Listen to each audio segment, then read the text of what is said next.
চলছে ফুলবাড়ির ঐতিহ্যবাহী ঘুমগুটি খেলা। ঘুমগুটি অর্থাৎ ঘুমগুটি, কালের বিবর্তনে ঘুমগুটি এই খেলার স্পেসিফিক কোনো নির্দিষ্ট নিয়ম নাই।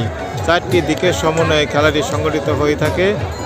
প্রচুর সংখ্যক দর্শকের সমাগম। জনাব জামালউদ্দিন, এই খেলায় আপনার অনুভূতি কেমন? অনুভূতি অনেক আনন্দদায়ক। আমি যদিও খেলোয়াড় না, তবুও খেলা দেখে নিজের ভিতরে উত্তেজনা কাজ করতেছে। যদিও খেলতে পারতাম তাহলে আরও ভালো লাগতো বলে আমি ভালো লাগতেছে। নেই কোনো খেলার কোনো সময়সীমা।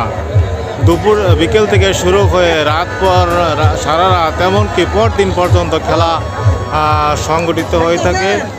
খেলার শেষ ঘুমের মধ্য দিয়ে খেলার পরিসমাপ্তি ঘটে। রাত যত বাড়ে খেলার আকর্ষণ তত বাড়ে।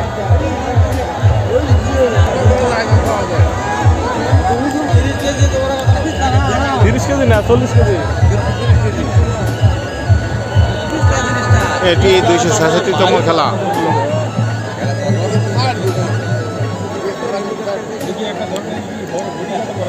প্রতি বছর পৌষের শেষে এই খেলাটি সংগঠিত হয়ে থাকে। এটি এলাকার ঐতিহ্যবাহী খেলা।